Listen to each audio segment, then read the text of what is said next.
stop everything you're doing right now. What I'm about to share with you will completely shatter everything you thought you knew about manifestation.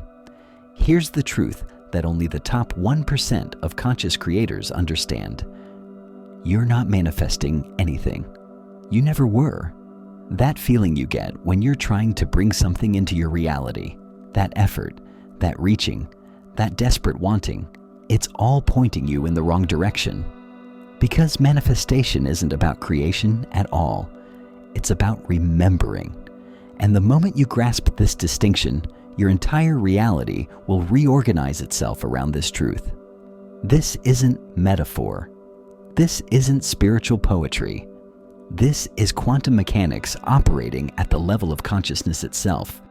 And right now, in this very moment, you're about to discover why everything you've been taught about bringing your desires into reality has been keeping you locked in a cycle of lack. The quantum field doesn't respond to your wanting. It responds to your knowing. And knowing isn't something you achieve. It's something you remember. Let me ask you something that's going to crack open your understanding of how reality actually works. When you think about your desires, what are you really doing? If you're like 99% of people who engage with manifestation content, you're projecting into the future. You're imagining a version of reality where you finally have what you want. You're creating a mental bridge between here and there, between now and then, between who you are and who you'll be when you finally get what you're after. And here's what nobody tells you.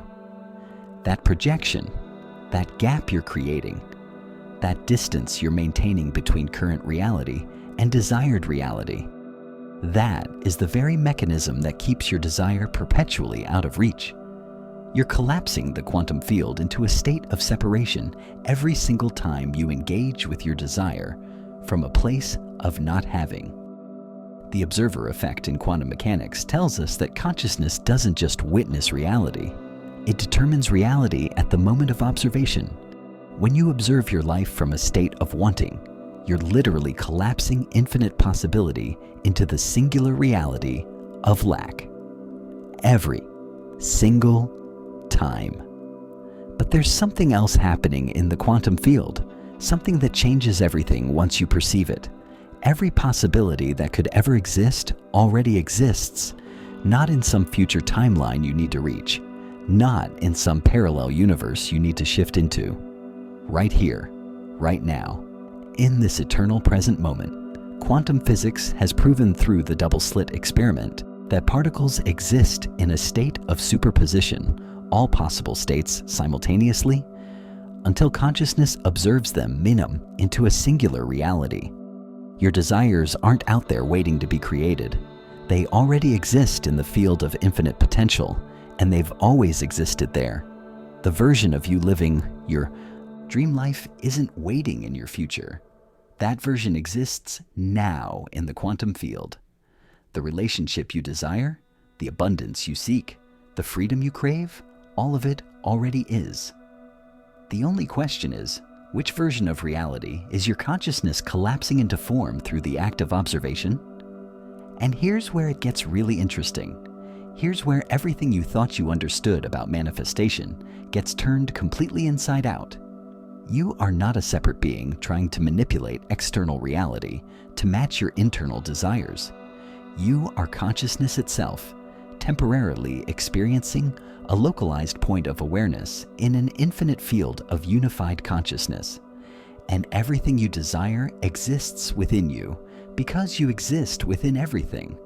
There is no separation except the separation created by the limited perception of the egoic mind.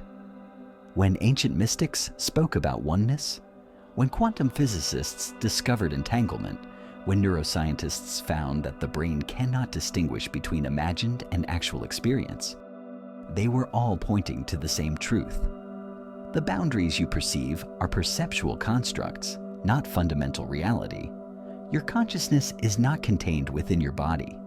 Your body is a localized expression of your consciousness within the unified field.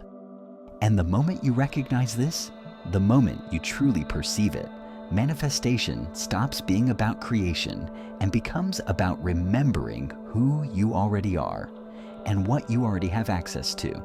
This is why affirmations often fail. This is why visualization can feel hollow. This is why vision boards gather dust while your reality stays the same. Because all of these techniques are built on the fundamental assumption that you are here trying to get there. They're all reinforcing the illusion of separation. They're all telling your consciousness the same story.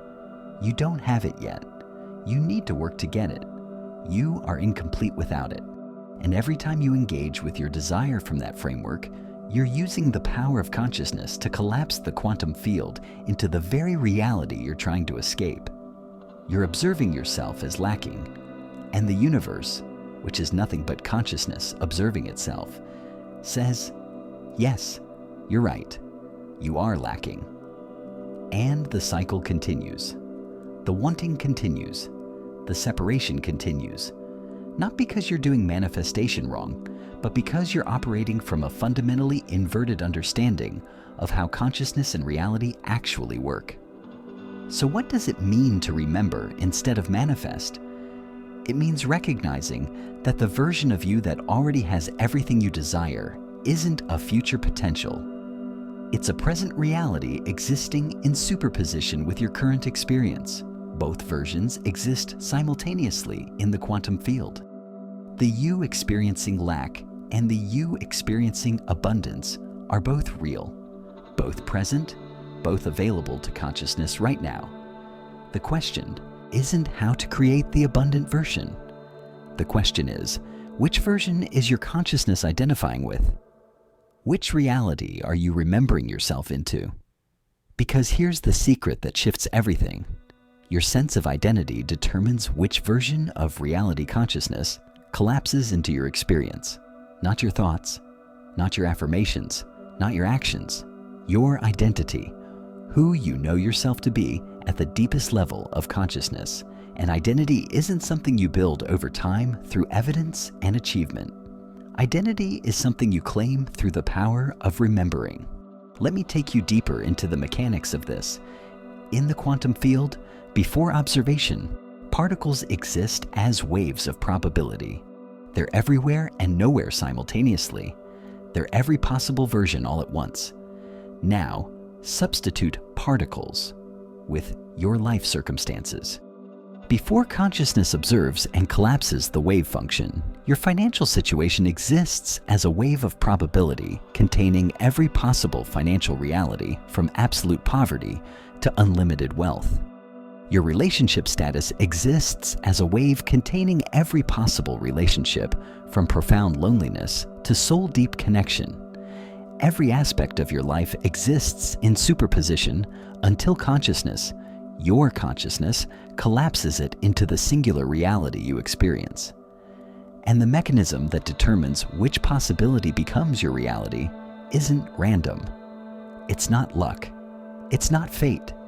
It's the frequency at which your consciousness is vibrating when it observes the field. And frequency is determined by identity, by who you know yourself to be. When you identify as someone who needs money, your consciousness vibrates at the frequency of lack, and that's the reality you collapse from the field. When you identify as someone who's trying to find love, your consciousness vibrates at the frequency of separation, and that's what you experience. But when you remember that you are already the version who has abundance, who has love, who has freedom, not as a future achievement, but as a present reality existing in the quantum field, your consciousness shifts frequency instantly, and the field responds instantly. Not because you created something new, because you remembered something that was always there. Because you stopped collapsing reality into lack and started collapsing it into abundance by changing the fundamental identity from which you observe. This is what the ancient mystery schools knew. This is what esoteric traditions have been trying to communicate through symbol and metaphor for thousands of years. This is what Jesus meant when he said, "It is done unto you as you believe," not as you hope, not as you wish, not as you work toward, as you believe, as you identify, as you know yourself to be. The kingdom of heaven isn't a place you go when you die. It's a frequency of consciousness you remember yourself into right now. Everything you desire exists in superposition within the unified field, and accessing it isn't about earning or creating or manifesting. It's about remembering that you are not separate from the field. You are not a wave trying to become the ocean. You are the ocean experiencing itself as a wave. And the moment that remembering clicks into place, reality reorganizes around the truth of what you've always been. Now here's where most people stumble. Even after understanding all of this intellectually, they hear these words and they think, okay, so I just need to believe I already have it. And they try to force themselves into that state. They try to convince themselves. They try to fake it until they make it. And it doesn't work because they're still operating from effort, still operating from separation, still trying to get somewhere they're not. True remembering doesn't involve effort. It involves release. It involves letting go of the false identity that believes it's separate, that believes it lacks, that believes it needs to become something other than what it already is. You don't remember by adding something.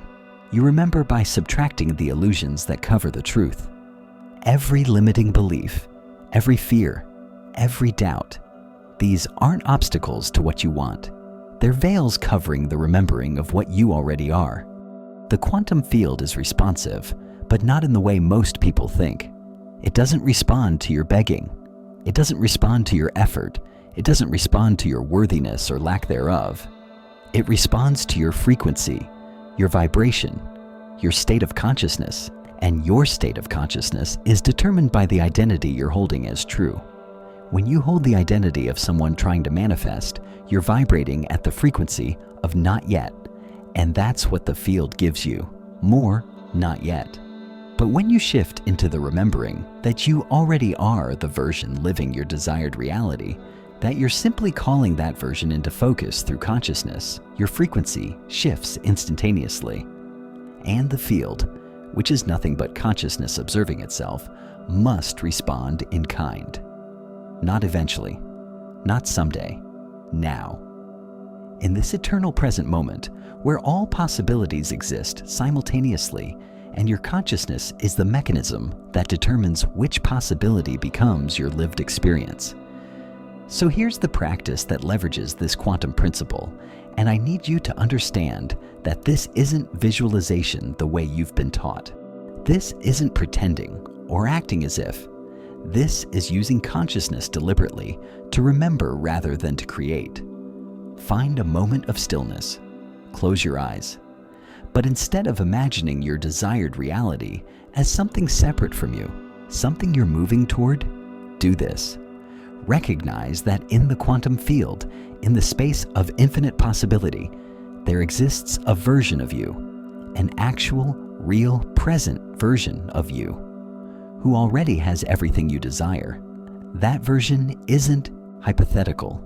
It's not imaginary. It exists right now in superposition with this current version. Now, here's the key. Don't try to become that version.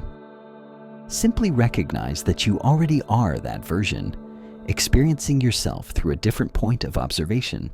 The you sitting here now and the you living your dream life are both real expressions of the same consciousness. There is no difference except the point of observation, the frequency of identity. As you sit in this recognition, notice what happens in your body, in your energy field. Notice the subtle shift that occurs when you stop reaching for something and start remembering something. There's a relaxation that happens, a settling, a coming home to something that was always true but temporarily forgotten. That feeling, that's the sensation of consciousness shifting frequency. That's the moment your observer effect begins collapsing different probabilities from the field. Stay with that feeling, not the feeling of happiness or excitement about getting what you want. Those are still future-oriented emotions. Stay with the feeling of recognition, of remembering, of coming back to a truth that existed before the forgetting. That frequency is the key. That state of consciousness is what reorganizes reality around the version of you that already has everything. Not because you're creating it, because you're no longer collapsing the field into lack. Every time you return to that space of remembering, you're strengthening the neural pathways that hold this new identity as true. You're teaching your consciousness to observe from abundance rather than from lack. You're training your awareness to collapse the quantum field into the reality where you already have what you desire. And here's what happens as you do this consistently. Your external reality begins to shift, not through your effort, not through your action, through the natural reorganization that occurs when consciousness changes frequency. Opportunities appear, synchronicities multiply, the right people show up at the right time, doors open where there were only walls before. Not because you made it happen, because you allowed it to happen by removing the observational frequency that was collapsing reality into lack. You stopped blocking the natural flow of abundance by stopping the identification with the version of you that doesn't have it. But here's the crucial part that most people miss, and this is what separates those who experience instant transformation from those who stay stuck in cycles of temporary change. You must maintain this identity of remembering even when external reality hasn't caught up yet.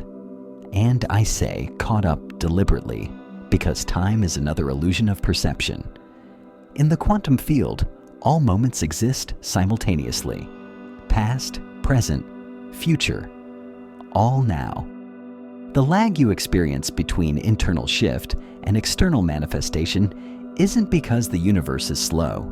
It's because your consciousness keeps slipping back into old patterns of observation, keeps recollapsing the field into lack every time you check to see if it's working yet. The checking is the problem. The looking for evidence is the problem. Because when you check, you're observing from the old identity, the one that doesn't have it yet, and the observer effect collapses accordingly. This is why faith has always been positioned as crucial in mystical traditions. But faith isn't blind belief. Faith is the sustained frequency of knowing despite contrary sensory evidence. Faith is consciousness maintaining its identity as the version that already has it, regardless of what the physical eyes perceive. Because physical reality is always showing you the past. What you see around you now is the materialization of who you were being, how you were observing, what you were identifying as days, weeks, months ago. There's a lag between shift in consciousness and shift in material reality, not because the quantum field is slow, but because matter is dense, and density takes time to reorganize.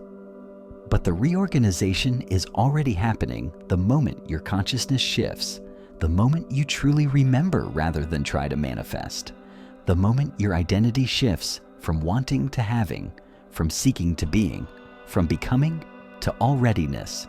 So right now, in this moment, you have a choice. You can continue operating from the paradigm of manifestation, trying to create something you don't have, working to become someone you're not yet, striving to reach a reality that stays perpetually in your future. Or you can shift into the paradigm of remembering, recognizing that everything you desire already exists, that the version of you living that reality already is, that your work isn't to create, but to remember, to align, to collapse the quantum field into the truth that was always present, but temporarily obscured by false identification with lack. This choice isn't theoretical. This choice is immediate and urgent, because every moment you spend identified with the version that doesn't have it, you're using the power of consciousness, the most powerful force in existence, to keep yourself locked in that reality. Every moment you observe from lack, you collapse the field into more lack. But the instant you shift, the instant you remember, the quantum field must respond because that's its nature. Consciousness determines reality, always, without exception. The question isn't whether this works. The question is whether you're ready to let go of everything you thought you knew about how reality works and step into a completely different paradigm. Are you ready to stop being someone who's trying to manifest and become someone who's remembering? Are you ready to collapse the quantum field into abundance, not by reaching for it, but by recognizing it already exists within you, as you, through you? Are you ready to operate from the frequency of knowing rather than the frequency of wanting? Because once you cross this threshold, there's no going back. Once you truly perceive that you are not separate from the field, that your consciousness is the mechanism that determines which version of reality materializes, that remembering is more powerful than creating. Once you see this, you cannot unsee it, and your entire life will reorganize around this truth, whether you're prepared for it or not. This is the knowledge that the 1% of conscious creators operate from. This is why some people seem to materialize their desires effortlessly, while others struggle for years with vision boards and affirmations. It's not about worthiness. It's not about who deserves it more. It's about who understands the quantum mechanics of consciousness and who's still operating from the old paradigm of separation and effort. You now have access to this understanding. You now know the difference between manifesting and remembering. What you do with this knowledge in the next moment, in the next hour, in the next day, will determine whether you stay in the 99% or join the 1% who have remembered their true nature as consciousness itself, infinite and unlimited, already containing everything they could ever desire. Simply choosing which version to collapse into material reality through the power of observation and identity. The universe isn't testing you. It's not making you prove yourself. It's simply responding to the frequency at which your consciousness is vibrating, the identity from which you're observing, the version of yourself you're remembering into being. You are not trying to manifest. You are remembering. And in this remembering, you reclaim your power as the conscious creator you've always been, but temporarily forgot. Welcome home to the truth of what you are. Welcome home to the remembering of what you've always had access to. Welcome home to the quantum field where everything already exists, waiting only for your consciousness to observe it, to remember it, to collapse it into the reality you experience. This is not information. This is transmission. And if you felt something shift as these words moved through your awareness, that shift was real. That shift was consciousness recognizing itself. That shift was the beginning of remembering. Stay with it. Trust it. Live from it. And watch as reality reorganizes itself around the truth of who you've always been.